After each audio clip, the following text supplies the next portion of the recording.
안녕하세요. 우리 구독자 여러분들은 살면서 전화 위복의 경험을 하신 분들이 꽤나 있으실 걸로 생각합니다. 삶이 너무 팍팍하거나 살기 힘들어 나한테도 좋은 날이 올까 의심하는 분들도 물론 있으실 거고요. 저는 올해 40대 초반인데요. 저 역시 그런 생각으로 힘들었던 때가 있었습니다. 내 삶이 더 나아질 것 같지 않은 절망적인 상황도 분명히 있었습니다. 경제적으로도 힘들었고 남편과의 관계는 최악이었고요. 도무지 세상에 내 편이 없는 것 같은 느낌을 받았었어요. 이혼 후에는 마치 끝이 안 보이는 지하로 떨어지는 기분을 느낀 적도 있었습니다. 하지만 저에게는 이혼이라는 삶의 위기가 어쩌면 전화위복의 가장 큰 계기가 되지 않았나 싶어요. 지금은 그때와는 전혀 다른 삶을 살고 있으니까요.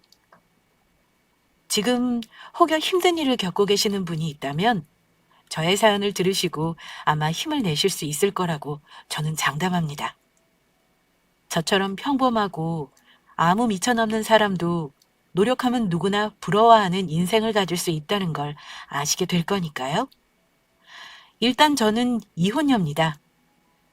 전 남편과 이혼한 지 딱 10년 되었고, 이혼 당시 두 돌 막 지났던 우리 딸은 벌써 초등학생입니다. 물론 아이는 저 혼자 키웠고요. 전 남편은 아이 양육비를 제대로 준 적 없는 나쁜 인간입니다. 제가 양육비를 달라고 하면 전 남편은 이렇게 못된 대답을 했던 사람입니다. 네가 키우겠다고 이혼하자 그런 거잖아. 못 키우면 고아원에 보내. 뭐? 나 혼자 낳은 애도 아니고 당신 애야. 어쩜 사람이 그렇게 책임감이 없어? 그러고도 당신이 아빠니? 내 코가 석자인데 자식까지 생각할 겨를 없어. 아무튼 난 지금 당장 돈 없으니까 당신이 알아서 해. 이렇게 대답했던 인간입니다. 그 당시만 해도 양육비 못 받으면 방법이 없었어요. 지금이야 지금 명령이니 채권 압류니 많이들 한다지만 저는 그마저 먹고 사느라 바빠 미뤄두고 정신없이 살았던 것 같네요. 아이 혼자 키우면서 무수히 많은 일들이 많기야 했습니다만 그래도 저는 전 남편과 살았던 3년이라는 시간보다는 훨씬 견딜만 했던 것 같습니다. 그만큼 저는 전 남편과 안 좋게 헤어졌어요. 이혼하는 부부는 좋게 헤어지는 경우는 당연히 없죠. 다만 헤어지는 이유가 더 심하고 덜 심하고 정도의 차이는 있을 겁니다. 전 남편과 헤어진 지 몇 년간은 아이 때문에 간간히 소식은 듣고 살긴 했습니다. 재혼했다가 또 한 번 이혼했다는 소리도 들었고요. 또 양육비 문제로 여러 번 실랑이를 하기도 했어요. 그러다가 더럽고 치사하기도 했고 저도 살만해져서 그냥 연락 끊고 살았습니다. 그러니 어찌 사는지는 알 길이 없었고요. 우리 딸 초등학교 입학할 때도 연락 한 번 없었고 코빼기 한 번 비춘 적 없는 인간이라 아이에게는 미안하지만 아빠가 너를 찾지 않는다고 해서 너무 마음 아파하지 말아라 하고 잘 얘기해두곤 했습니다.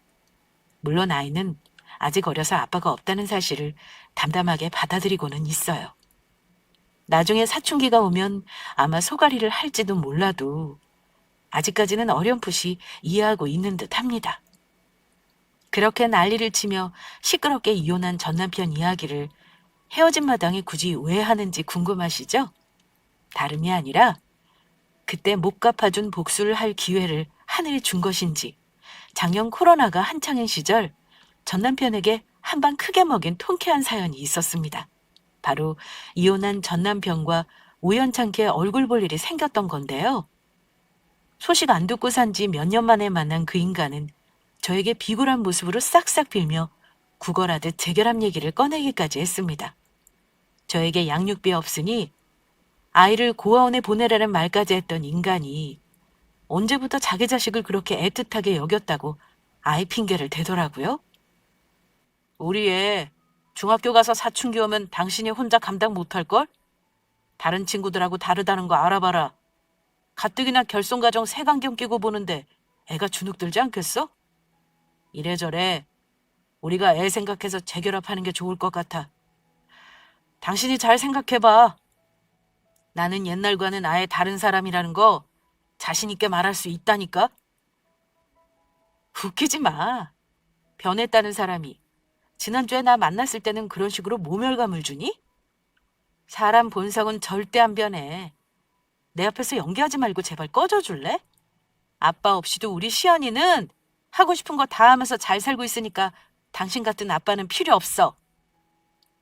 물론 저는 그 인간이 비굴하게 부탁하는 거 이런지하에 거절했습니다. 같이 있던 친정아빠가 쫓아내는 바람에 허겁지겁 도망간 이후로는 다행히 나타나는 일은 없네요. 전 남편 놈이 어쩌다 제 앞에 나타나게 되었고 왜 저런 말을 하게 된 건지 그 얘기를 하기 전에 제가 전 남편과 이혼한 과정을 조금은 알려드려야 할 것 같아요. 저도 다른 분들 이혼 사연 많이 들어봤지만 제 전 남편은 아마 가장 찌질한 전 남편 순위를 매긴다면 상위 5위 안에는 들어갈 인간인 것 같습니다. 게으르고 경제관념 없는 전 남편 때문에 저는 결혼 내내 고통을 받았습니다. 아주 다양하게 제 속을 썩였던 인간이고 그 인간하고 살면서 영혼까지 탈탈 털렸다 해도 과언이 아닙니다. 그나마 다행인 건 그 인간이 빚까지 내달라 한 거 거절하고 이혼했다는 겁니다. 만약 제 이름으로 빚까지 내줬다면 더 힘들었겠죠. 저는 결혼 전에는 일반 회사를 다녔습니다. 그러다 기술직이라 경력도 오래되었고 해서 내 가게를 해야겠다 생각하며 조그맣게 가게를 하게 되었어요. 다행히 사업 시작한 지 얼마 안 되었는데도 소문도 좋게 나고 실력도 인정받은 덕에 적잖아는 일 없이 가게를 운영해오고 있었습니다. 돈 관리는 결혼 초반까지는 사정상 각자 했었는데요.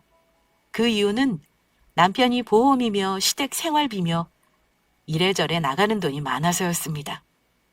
저에게 매달 생활비는 준다고 했지만 웃기게도 그 인간은 한 번도 제때 생활비를 준 적이 없었던 인간입니다.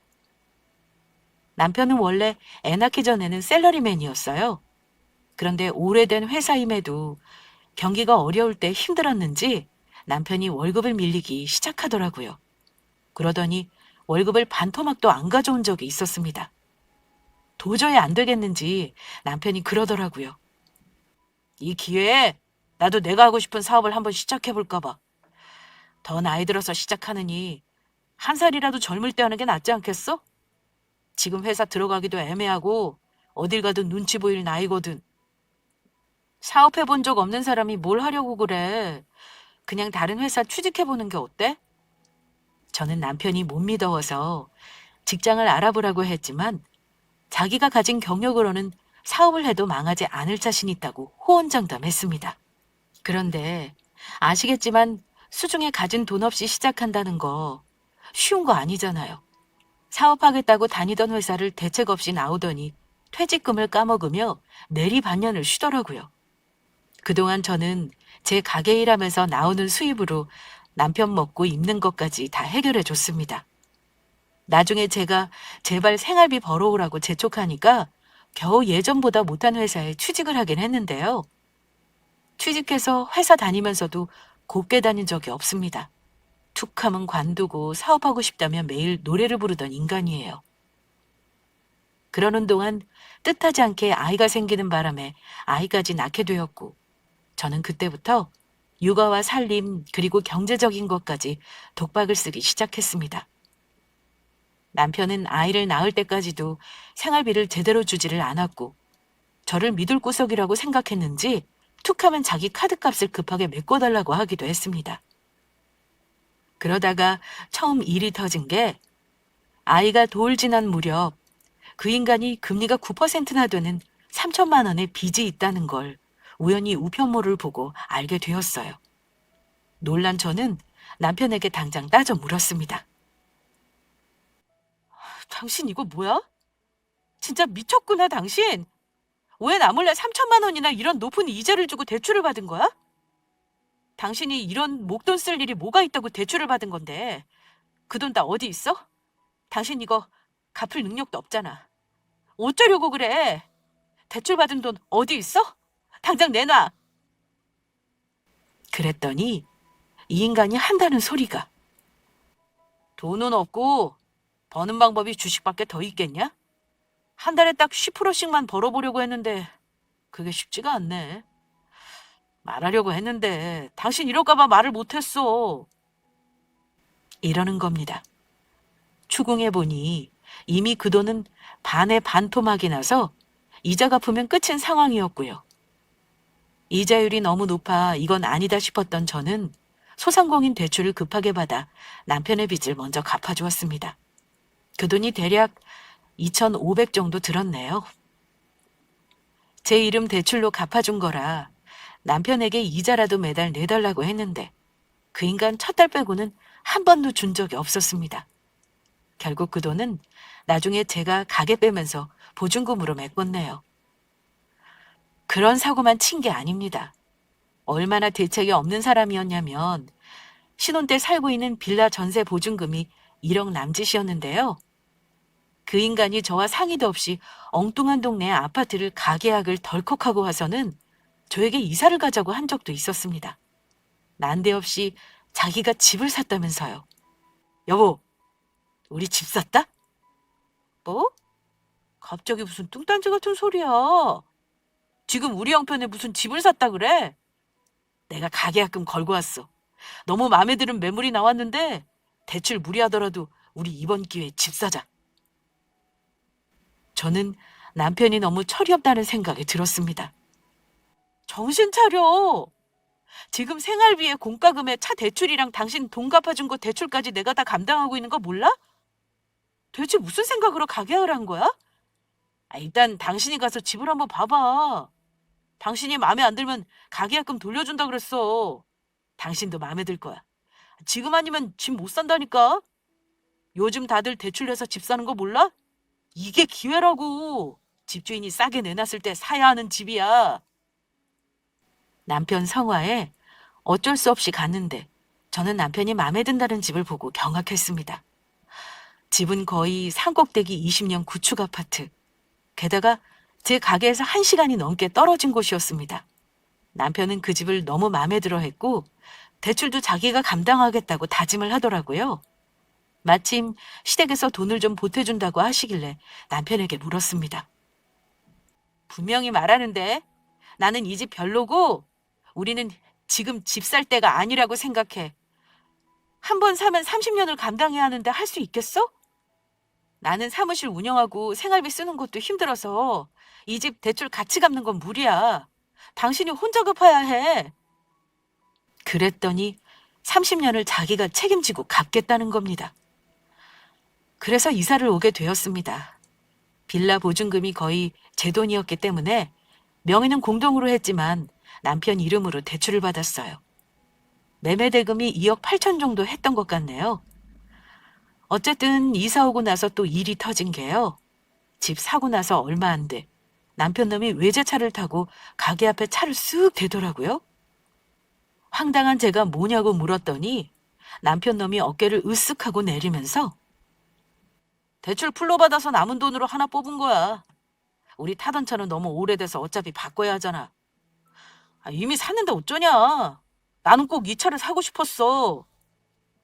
이러는데 진짜 정신 나간 줄 알았습니다.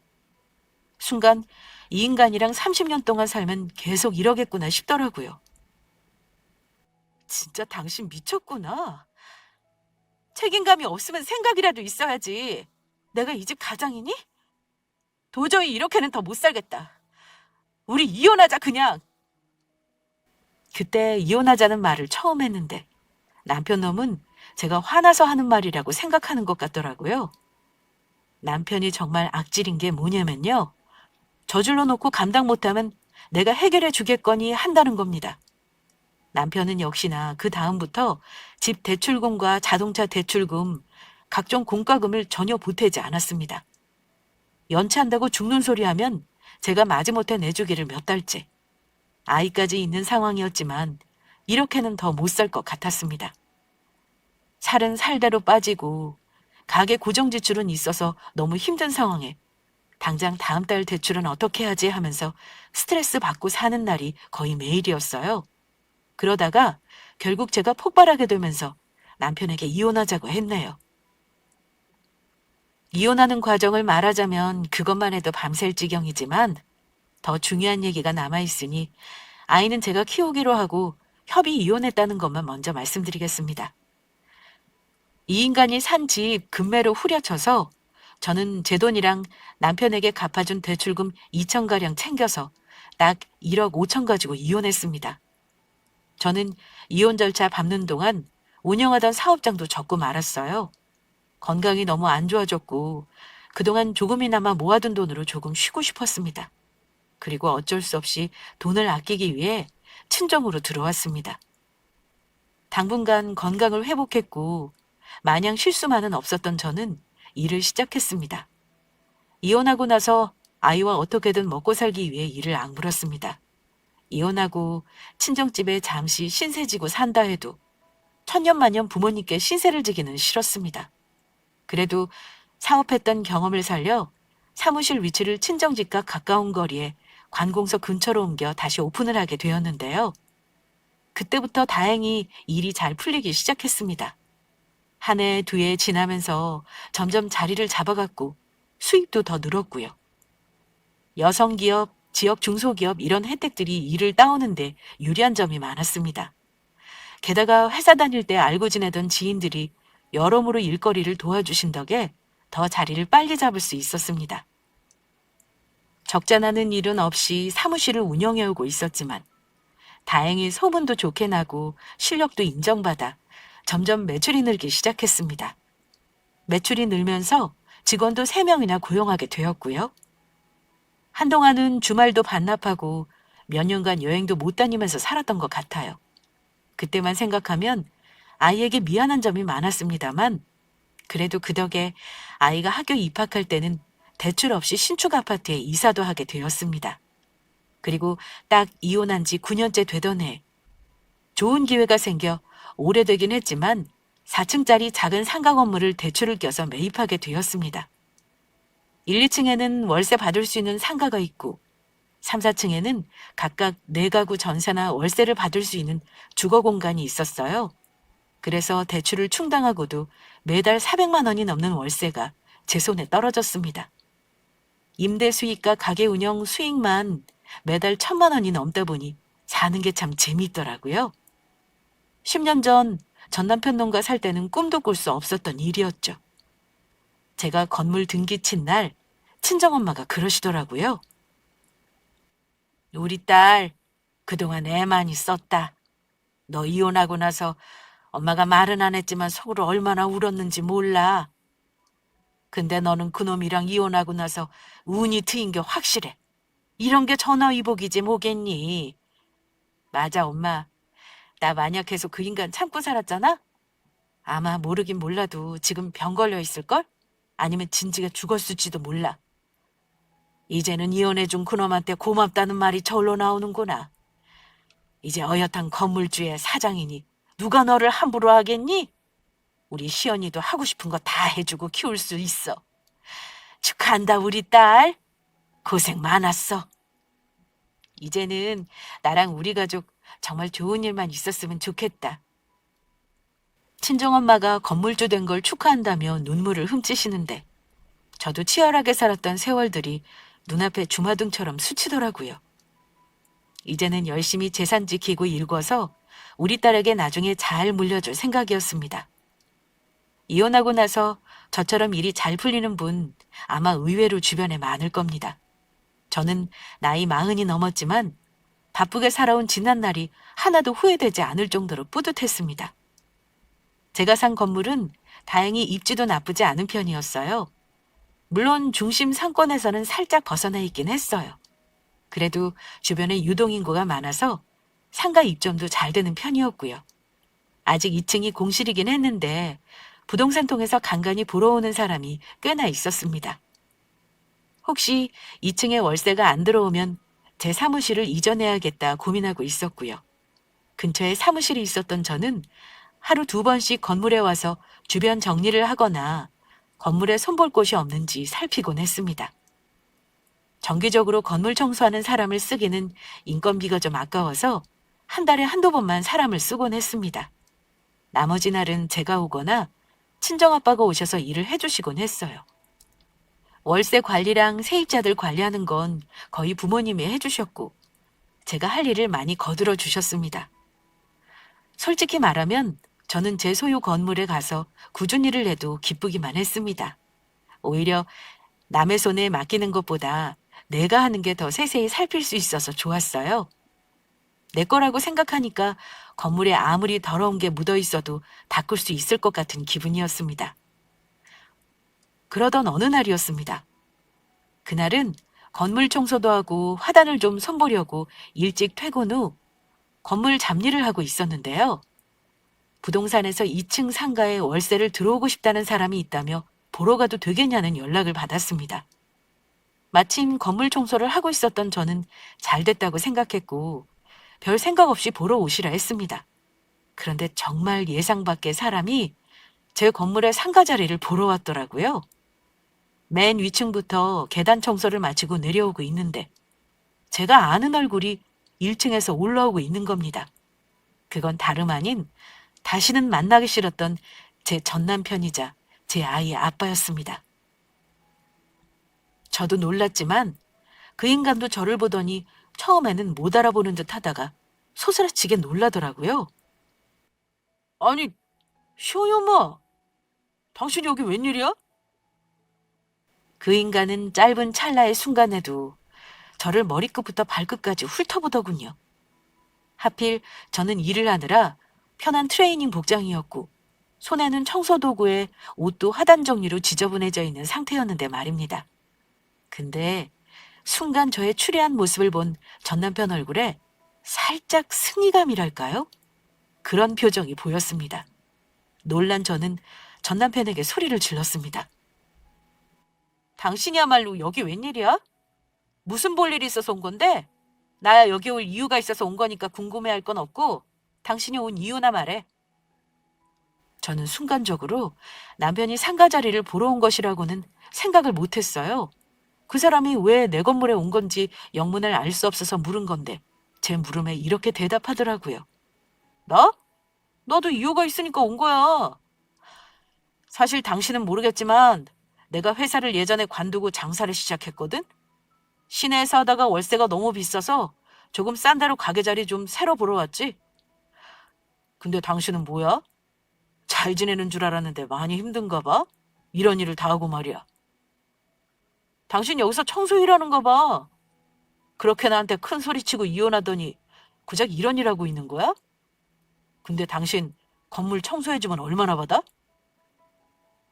전 남편은 제 차림을 보고 제가 그 건물 청소 일을 한다고 생각했던 것 같습니다. 기가 막혔던 저는 바로 대답이 안 나오더라고요. 하지만 그렇다고 이 건물이 내 거라고 자랑은 하기 싫었습니다. 제가 대답이 없으니 그 인간은 그걸 대답이라고 착각하더군요. 나도 불쌍하지만 당신도 참 안 됐다. 이래저래 우리 결혼하고 나서 각자 인생 꼬인 것 같다. 어쨌든 나는 가게 자리라도 알아보러 다니니 다행인 건가? 당신은 사업가자 된 사람이 청소 일이나 하고 왜 이렇게 망가진 거야? 근데 분명히 알아도 당신 힘들다고 해서 내가 애를 책임질 생각은 없다. 혹시 나 가게 차리면 와서 도와달라는 말 하지 말라는 거야. 나도 그동안 무지 힘들었다는 것만 알아도 겨우 대출 당해서 가게 자리 알아보는 거니까 나 여유 있다고 착각하지 말고. 당신은 여전히 이기적이고 치사하네. 결혼 생활 내내 나한테 빌부터 살더니만 고마운 줄은 모르고 뭐? 도와달라는 말하지 말라고? 걱정 마. 그 말은 내가 절대 하지 않을 말이니까. 그렇다면 다행이고. 어쨌든 나도 밀리고 밀려서 여기까지 온 거야. 이 상가가 조금 싸게 나왔다길래 보러 온 건데 여기서는 어떻게든 돈 벌어봐야지. 뭐 나중에 돈만 주게 되면 시연이 대학 갈 때 등록금 정도는 내가 대줄 수도 있겠지. 보아하니 당신은 딸 대학 보낼 능력은 없을 것 같네. 당신이 그 나이 먹고 고생이 많다. 고생이 많아. 전 남편은 혀까지 차며 저더러 불쌍하다는 말을 하더군요. 기가 막혔던 저는 애써 화를 누르고 말했습니다. 당신 할 말 다 했어? 그럼 나랑 볼 일 더 이상 없는 거잖아. 이젠 그만 당신 볼 일이나 보지 그래? 그래, 나는 더 할 말 없다. 나는 2층에 상가짜리만 둘러보고 갈 거니까 당신은 당신 볼일 봐. 이런 큰 건물 청소하려면 힘들겠네. 당신 말이야. 이 상가 월세 들어오면 우리 종종 마주칠 일이 있을 수도 있겠네? 저는 짐짓 모른 척하고 남편에게 말했습니다. 그랬더니 남편은 이런 말을 하더라고요. 당신 여기서 청소일하면 종종 볼 일이 있겠지. 근데 당신이 불편하지 않겠어? 솔직히 나는 상관없지만 당신이 불편하면 다른 데로 일자리 알아봐. 이혼한 부부가 같은 건물에서 일하면 영 꺼림칙하잖아. 그럼 나는 바빠서 이만 볼일 보고 갈게. 당신은 청소하던 거 마저 해. 근데 여기 건물에 주인은 없나? 부동산에서 보러 간다고 연락했다는데 내가 마음대로 들어가도 되려나 모르겠네. 당신 혹시 여기 주인 알아? 잘 알지. 그렇잖아도 누가 상가 보러 오겠다면 문 열어주라고 하더라. 내가 열어놓고 내려왔으니까 가서 실컷 봐. 내가 20분 내에 와서 잠글게. 그래. 우리 다시는 볼 일 없었으면 좋겠다. 그나저나 당신 나랑 이혼하고 고작 한다는 게 청소부라서 어쩌냐? 참 당신 팔자도 불쌍하다. 그냥 내 그늘 밑에서 살았으면 이런 험한 일 안 했을 거 아니야. 뭐 이제 와서 무슨 소용이겠냐만 어쨌든 당신이 자초한 일이라는 것만 알아도 그럼 난 간다.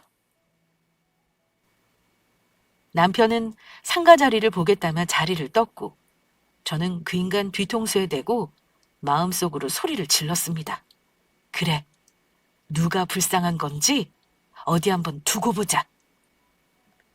그날 전 남편과의 불쾌한 만남을 끝내고 왔는데 기분이 묘하더라고요. 대화로 미루어 짐작하건대 그 인간은 다니던 회사를 관두고 이런저런 사업을 하다가 힘들어진 상황이 분명했고요. 빚을 끌어다가 상가 월세 얻는다고 하니 그리 좋은 상황은 아닌 걸로 보였습니다.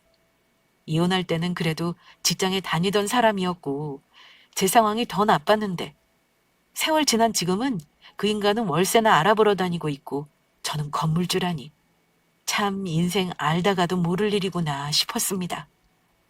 만약 그 인간이 제 건물에 들어오겠다고 하면 저는 당연히 세입자로 들이지 않을 생각이었습니다. 그런데 얼마 후 부동산에서 연락이 왔습니다. 사장님, 지난주에 2층 상가 보고 가신 고객님이 사장님의 상가 자리가 너무 마음에 드신다네요? 세입자 구하는 것도 힘든데 얼른 계약 진행할까요? 사장님도 오래 공실 놔두시는 것보다 임자 나타났을 때 빨리 월세 받으시는 게 좋지 않겠어요? 사장님이 오케이 하시면 바로 가계약금 보내라고 할까 하는데요. 어떻게 하시겠어요? 전 남편은 제 상가가 마음에 들었나 봅니다. 그도 그럴 것이 그만한 자리에 보증금 2천에 월세 150 되는 상가는 구하기 힘드니까요. 아니요. 가계약금은 안 받을게요. 그냥 약속 날짜만 좀 잡아주시겠어요? 월세 들어오신다는 분 만나서 제가 할 말이 있네요. 그분한테는 주인이 계약하겠다고 일단 말은 해주시겠어요? 부동산 사장님에게 구두로 말을 해놓고 약속 날짜를 잡았습니다. 가계약금 받아놓고 제가 계약 안 하겠다고 하면 곤란해질 수 있지만 구두로만 계약하겠다 하고 마음 변하는 건 무슨 상관이랴 싶어서요.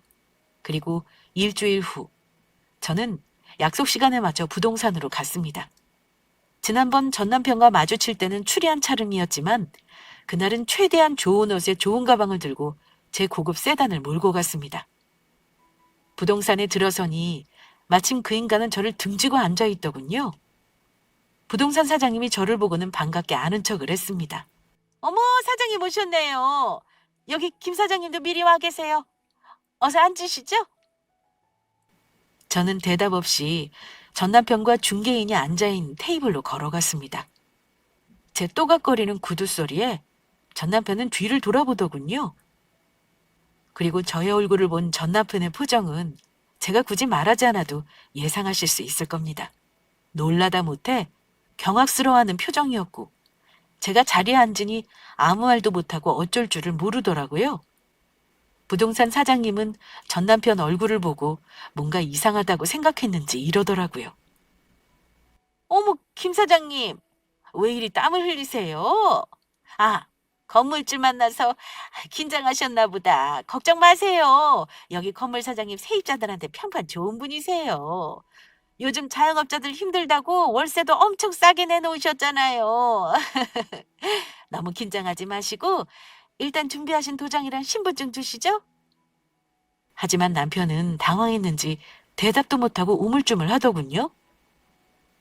저기, 이분이 건물주라고요? 뭔가 잘못된 거 아닌가? 아니, 여기 이 사람은 내가 아는 사람인데 건물주라니, 그럴 리가 없는데요? 전 남편이 버벅거리는 소리에 부동산 사장님은 어리둥절한 표정을 지었고, 그때 제가 입을 열었습니다. 그래, 내가 당신 들어오려는 상가 주인이야. 그 상가 포함해서 건물이 내 거니까 건물주라고 해야겠네. 그날 와서 나 건물 청소하는 거 보고 나 힘들게 산다고 생각했지? 근데 어쩌니? 나는 당신 생각만큼 불쌍한 인생이 아니라서 말이야. 뭐? 그 건물 주인이 정말 당신이라는 거야? 아니 대체 어떻게 이럴 수가 있지? 10년 만에 그런 건물을 산다는 게 말이 되냐고. 둘 사이 오고 가는 대화가 심상치 않다는 걸 들은 부동산 사장은 숨까지 죽이고 저와 남편을 번갈아 쳐다보았습니다. 저는 창피할 것도 없었고 그 동네 소문이 난다 해도 상관이 없었기 때문에 아랑곳하지 않았어요. 굳이 자리를 옮기자는 말도 하지 않았습니다. 당신하고 이혼하고 나니까 기다렸다는 듯이 운이 트이더라? 건강 회복하고 사무실 차리면서 돈을 좀 만졌지. 당신이 내 앞에 맡고 있었다는 걸 확실히 알겠더라고. 나는 당신이 없어야 훨훨 날 수 있는 사람이었던 거지. 암튼 당신이 걱정해 준 거에 보답을 못해서 어째? 내 걱정할 때가 아니라 당신 앞길이나 걱정해야 할 것 같은데? 내가 오늘 여기 나온 건 당신이랑 그 상가 계약하려고 나온 거 아니거든? 그럼 어쩔 셈인데 그래? 설마 당신 내가 그 상가 계약하는 거 거절하려는 건 아니지? 잘 알고 있으면서 뭘 다시 물어? 맞아. 나 당신하고 계약 안 해. 그때 당신이 그랬잖아. 이혼하고 고작 건물 청소하고 있냐고 말이야. 당신이 하도 걱정하는 것 같아서 오늘 똑똑히 알려주려고. 나 10년 동안 개고생해서 집도 사고 건물도 사고 차도 샀어. 당신하고 결혼 생활한 몇 년 동안 내 인생 완전 개털이었는데 헤어지고 나니까 꽃길이었다는 거 똑똑히 알아도. 그리고 내 건물에 당신은 절대 세입자로 들일 생각 없으니까 다른 곳 알아봐. 그 말 하려고 왔어? 그런데 전 남편은 정말 뻔뻔한 태도로 나오기 시작했습니다. 시원엄마, 차라리 당신이 건물 주인인 게 다행이다 싶네. 우리 이혼은 했지만 애 때문에 어쩔 수 없이 가끔은 보고 살아야 하는 사이잖아. 이 기회에 가끔 딸 얼굴도 보고 친해지는 게 좋지 않겠어? 나 월세 잘 낼 테니까 거기 들어가게 해줘. 어? 당신 참 뻔뻔하다. 어떻게 지금 이 상황에서 그런 말이 나와? 난 그럴 생각 없어. 다시는 나 찾아오지 말고 우리 시연이도 만날 생각하지 마. 이제까지 양육비를 준 게 몇 번이나 된다고 갑자기 애를 걸고 넘어지는 거야? 저는 부동산 사장에게 똑똑히 말했습니다. 사장님, 저 이 사람하고 계약 안 해요. 서로 가계약금 주고받은 거 없으니까 아무 문제 없는 거죠? 내 건물에 세입자 다른 사람으로 알아봐 주세요. 저는 할 말 다 했으니 이만 갑니다. 네, 사장님. 그럼 일단 이 계약은 안 하는 걸로 할게요. 부동산 사장은 이 상황이 당황스러웠겠죠. 하지만 그 인간이 이혼한 전 남편이라는데 아마 계약을 하라는 말은 목구멍으로 안 넘어왔을 겁니다. 부동산 사장이 고개를 끄덕이는 거 보고 저는 부동산을 나왔습니다. 그런데 아니나 다를까. 전 남편이 저를 쫓아나오더라고요. 그냥 쫓아오는 게 아니라 제 팔을 몇 번이나 붙잡으면서 얘기를 더 하자는데 정말 진절머리가 나는 겁니다. 어쩜 세월이 흘러도 인간이 구질하고 지질한 건 똑같나 싶었네요. 대체 왜 사람을 붙잡는 거야? 나 할 말 다 했다 그랬잖아. 이거 놓고 말해. 저는 전 남편이 붙잡는 팔을 뿌리치며 소리 질렀습니다. 여보, 시원엄마, 우리 얘기 좀 하자, 어? 나 사정 좀 봐줘. 나 지금 무지 힘든 상황이라 당신 만난 게 구세주 같아서 그래. 차라리 이렇게 된 거 내 사정 얘기할게. 나 그동안 어찌 살았는지 들었을 거 아니야. 당신은 이렇게 성공했는지 몰라도 나는 재혼한 년이랑 살면서 더 폭망한 거 알지? 진짜 이 나이 먹도록 나도 인생 살기 힘들다. 이래저래 빚 끌어다 쓰고 장사하는 거라서 월세 내는 것도 대출로 할 생각이었거든. 나 좀 살려주면 안 될까? 그래도 우리는 한때는 부부였고 애까지 있는 사이니까 이 정도는 도와줄 수도 있는 거잖아. 누가 당신 여보야. 남남된 게 언젠데 말 함부로 하지 마. 어쩜 당신은 한결같이 대책이 없니? 참 재주도 좋아. 남들은 한 번도 하기 어렵다는 결혼이랑 이혼을 2번씩이나 하고 말이야. 어쨌든 당신 인생 그렇게 만든 건 남 탓하지 말고 이제 스스로 잘 책임지도록 해. 미리 말해두는데 앞으로 내 건물 주변에는 얼씬거리지 않는 게 좋을 거야. 저는 전 남편을 뿌리치고 차에 올라탔습니다.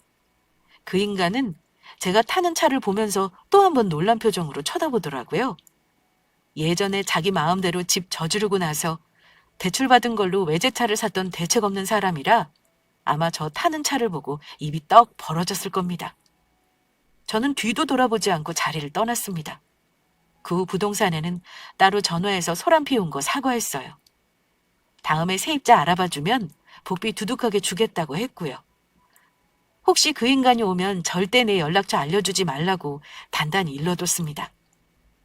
저는 그 인간에게 이혼하고 나서 이만큼 잘 산다는 걸 보여준 걸로 예전에 그 인간과 살며 마음고생한 걸 화풀이한 기분이었습니다. 어차피 남남된 지 오래된 사이면서 그게 무슨 의미가 있냐 하셔도요. 이게 또 저 같은 일을 겪은 사람에게는 그렇게 단순하게 잊을 만한 일은 아니거든요. 세월이 흘러서 기억이 희미해졌을 뿐 상처 입은 사실은 영원한 거니까요. 제 입장에서는 나름의 복수였던 셈입니다. 저는 그날 이후 전 남편을 더 이상 볼 일이 없을 줄로 알았습니다. 내 건물의 세입자를 내가 안 받겠다는데 그 인간이 뭘 어떻게 하려 싶었습니다. 그런데 전 남편의 진상짓은 세월과 함께 업그레이드 된 것 같더라고요. 전 남편은 뻔뻔하게 한 달도 안 된 시점에 제 건물로 찾아와서 생떼를 부린 적이 있었습니다. 아마 수시로 저를 만나려고 하다가 허탕을 여러 번 친 듯 했습니다. 저랑 마주치자 반색하는 표정으로 다가오는데 소름이 끼칠 정도였습니다. 또 찾아올 거라고는 예상을 못했기에 저는 많이 놀랐습니다. 전 남편은 저를 보자마자 이러더군요. 시원엄마! 이제야 마주치네. 지난번에 당신이나 나나 너무 흥분 상태라 얘기를 잘 못한 것 같아서 말이야. 오늘 마지막이라 생각하고 찾아왔어. 내 부탁 좀 들어주라. 나도 그날 이후로 고민 많이 했다. 무슨 얘기를 할 게 있다 그래? 나는 할 말 없어. 자꾸 이러면 경찰 부를 거야? 당장 돌아가. 우리 이혼하고 세월이 얼마야. 그동안 힘들다 보니 당신 생각이 많이 나더라. 그래도 당신이 나한테는 제일 너그럽고 잘해줬었는데 내가 너무 함부로 했던 것 같아서 많이 미안했어. 게다가 우리는 애도 있잖아. 우리 시연이 말이야. 그래도 아빠가 멀쩡히 살아있는데 아빠도 안 보게 할 생각은 아니지? 우리 그냥 애를 생각해서 차차 다시 합치면 안 될까? 우리보다 애를 먼저 생각하자는 거야. 그 인간이 갑자기 관심 없던 딸을 언급하는 이유가 뭐겠어요? 딸을 핑계로 어떻게든 저랑 합쳐서 제 건물이랑 재산을 다 누리고 싶다는 속셈이었던 거죠. 누굴 바보라 하니? 당신이 뭐라 그랬는지 기억 안 나? 내가 양육비 달라고 하니까 키울 자신 없으면 고아원에 보내라는 게 당신이었어. 근데 갑자기 딸이 그렇게 애틋한 이유가 뭐야? 딸을 빌미로 어떻게든 나랑 다시 합치고 싶은가 본데 꿈 깨! 나는 당신 속내 훤히 들여다보이니까 이제 와서 내가 로또라고 생각이 드는가 본데 허튼 수작은 안 하는 게 좋을 거야. 경찰 부르기 전에 당장 돌아가. 제발. 내가 이렇게 부탁할게. 당신 아니면 나 진짜 죽을지도 몰라. 내가 진짜 잘못했어. 우리 시연이한테도 내가 다 사과할게. 제발 나 한 번만 받아주라. 지금은 당신 혼자 다 할 수 있을 것 같지? 우리 딸 사춘기도 해봐라. 그때 가면 아빠 빈자리가 얼마나 큰 줄 알아? 그때 가서 후회하지 말고 지금 결정 잘해. 우리보다는 애를 먼저 생각하자. 전 남편 놈은 갑자기 무릎까지 꿇으며 제 바지가랑이를 붙잡았지만 저는 힘껏 뿌리쳤습니다. 당신이랑 이혼 전에도 나는 독방 육아로 애 키운 거 몰라? 나 혼자 잘 키울 수 있으니까 정 걱정되면 우리 앞에 나타나지 마. 다시 한 번만 더 찾아오면 오늘처럼 말로 안 끝내. 당신이 지금 이러는 거 범죄나 다름없다는 거 똑똑히 알아도 그 나이 먹어서 콩밥 먹고 싶냐? 다시는 찾아오지 마. 저는 다시 한번 단호하게 말하고 그 인간을 내쫓았습니다. 제가 112를 부르는 신용을 하니까 꼴에 그건 무서웠는지 도망가더라고요. 그 후 한 번 또 찾아온 적이 있었지만 다행히 친정아빠가 같이 있어서 호통을 쳐 쫓아냈습니다. 그 이후 1년이 지난 지금까지 다행히 그 인간은 제 눈에 띄지는 않고 있습니다. 물론 어찌 사는지는 몰라요. 아무리 아이 아빠라고 해도 본인이 예전부터 연을 끊어버린 거나 다름이 없으니 저도 그렇고 우리 딸도 그렇고 하나도 아쉬워하지 않습니다. 바라건대 제발 혼자 잘 살았으면 하고요. 우리 앞에 나타나지 않았으면 좋겠습니다. 한 번만 더 나타나면 접근 금지 명령 신청할 생각이었는데 그나마 다행이다 싶더라고요. 이혼하고 다시는 볼 일 없을 줄 알았지만 우리 딸 때문에 어쩔 수 없이 인연의 끈이 남아있다는 게 참 씁쓸하네요. 우리 딸에게 미안하다던 그 말이 정말 진심인지는 모르겠지만 이제라도 자기 잘못 깨달았다면 앞으로 다시는 우리 앞에 나타나지 않아야 할 겁니다. 저는 아이가 있었지만 이혼을 과감히 결정했기에 시간 낭비를 안 했다고 생각해요. 그러니 혹시 아이가 있다고 이혼을 참고 산다거나 경제적인 문제로 참고 사는 분들이 있다면 자기 삶을 갉아먹지 말고 저처럼 과감한 결단을 내려보고 부딪혀보라고 감히 말씀드리고 싶습니다. 답 안 나오는 남편이랑 살면서 인생 낭비하지 말고 하루라도 젊을 때 먹고 살 궁리하고 본인 인생 찾으세요. 그리고 복수하려는 마음으로 매일매일 지옥 같은 시간에서 살지 말고 자기 인생 찾아서 진정으로 행복해지셨으면 합니다. 사람은 누구나 잘하는 게 있습니다. 그리고 꼭 큰 돈을 벌지 않아도 나 하나 먹고 사는 건 어떻게든 다 해결되니까 이혼을 너무 두렵게 생각하지 않으셨으면 하네요. 저는 앞으로 우리 딸이랑 행복한 일들만 생각하며 살겠습니다. 제 이혼 사연은 여기까지입니다. 앞으로 저와 우리 딸의 삶을 응원해 주시기 바라면서 이야기 마칠게요. 감사합니다.